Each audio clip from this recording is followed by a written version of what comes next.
నీకు వాగ్దానం ఇచ్చిన దేవుడు నమ్మదగినవాడు, నిన్ను విడువడు, నిన్ను ఎడబాయడు. ప్రభునామానికి మహిమ కలుగును గాక.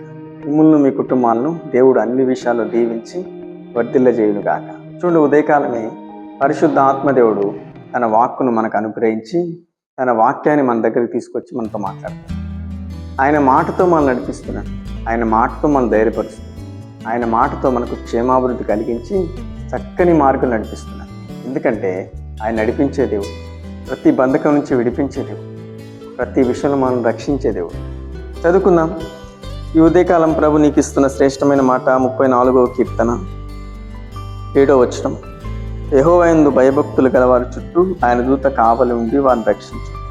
దేవునికి స్థితి కలిగి ఉండాలి. ఎవరికి రక్షిస్తుంది కావలి ఉందంటే దూతలు, భయభక్తులు గలవారి చుట్టూ. నువ్వు దేవుని ఎప్పుడు భయభక్తులు కలిగి ఉన్నంత వరకు దేవుని కాపుదల నీకుంటుంది, భద్రత నీకుంటుంది.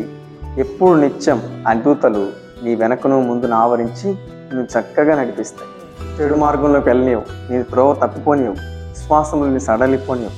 ఆయన ఎందు నువ్వు భయము కలిగి, భక్తి కలిగి, ఆయన వాక్యం ప్రకారం ఎప్పుడైతే నడవడానికి మంచి తీర్మానం తీసుకుంటావో, ఉదయాన్ని సిద్ధపరచుకుంటావో, దూతలకు ఆజ్ఞాపిస్తాడంట దేవుడు. ఏమని?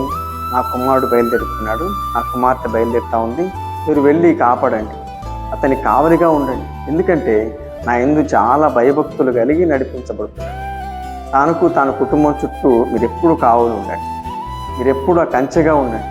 ఎందుకంటే దేవుడు తన పిల్లలకు సంరక్షణ ఎప్పుడు ఇస్తాడంటే ఆయన పెట్టు చూసేవారు, ఆయన ఎందు నిత్యము చూస్తూ భయం కలిగి నడిచేవారికి ఆయన ఏ అపాయం రానివ్వడు, ఏ కీడు రానివ్వడు, ఏ తెగులు రానివ్వడు, ఆ ఇంటికి ఏ రోగం రాదు, ఏ కీడు వస్తా ఉన్నా చూస్తూ వెళ్ళిపోతా ఉన్నాడు.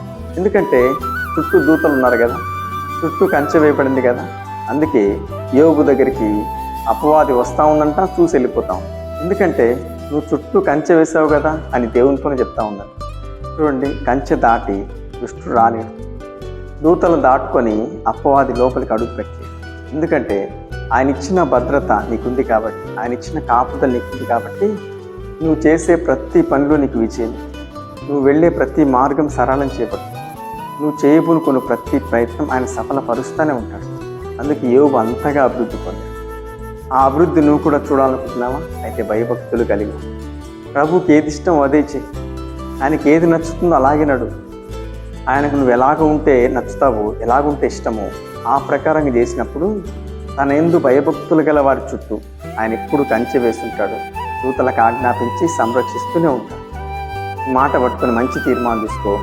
దేవుడు నీకు, నీ కుటుంబానికి సమృద్ధితో కంచె వేసి కాపుదలనిచ్చి చక్కగా నడిపిస్తాడు. ఈ వాగ్దానం నీ జీవితంలో ఈరోజు ఆయన నెరవేర్చి ఈరోజంతా ఈ ప్రభు నీకు తోడే ఉండి నడిపించుకుంటాను. ఆమె కళ్ళు మూసుకొని ప్రార్థన ఏకీవించండి. మీ అందరి కోసం నేను ప్రార్థన చేస్తాను. మహాపరిశుద్ధుడా, సర్వోన్నతుడా, నీకు స్తోత్రం.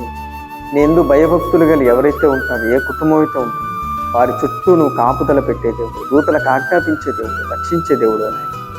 ఉదయకాలం మ్యారేజ్ డే, బర్త్డే జరుపుతున్న ప్రతి బిడ్డను దీవించండి, ఆశీర్వదించండి. జాబ్ లేని వారికి జాబ్ అనుగ్రహించండి, వివాహం కాని వారికి వివాహం జరిగించండి, గర్భఫలం లేని వారికి గర్భఫలం అనుగ్రహించండి. వెళుతూ వస్తున్న మార్గంలో అన్నింటిలో నీ బిడ్డలకు తోడుగా ప్రతి శోధ నుంచి తప్పించు, ప్రతి అపాయం నుంచి తప్పించు, ప్రతి కీడు నుండి విడిపించు. ప్రతి కుటుంబంలో చీకటి తొలగించు, ప్రతి కుటుంబంలో కరువు తొలగించు, ప్రతి కుటుంబంలో రోగం తొలగించు, ప్రతి కుటుంబంలో శాపం తొలగించు. మీ బిడ్డలందరికీ సమాధానం, ఆశీర్వాదం, స్వస్థత సమృద్ధిగా అనుగ్రహించి ప్రభా ప్రతి సంఘాన్ని దీవించు, ప్రతి సేవకును దీవించు. అన్ని విషయాల్లో నీ బిడ్డలు కాపాడి భద్రపరిచి నడిపించు. నజరేయుడైన యేసుక్రీస్తు నామములో ప్రార్థిస్తున్నాం పరమ తండ్రి, ఆమేన్. ఈ వీడియో చూసిన ప్రతి ఒక్కరిని ప్రభు దీవించి ఆశీర్వదించి అన్ని విషయాల్లో ఫలింపజేసి సర్వ సమృద్ధితో నడిపించును గాక. ఆమేన్.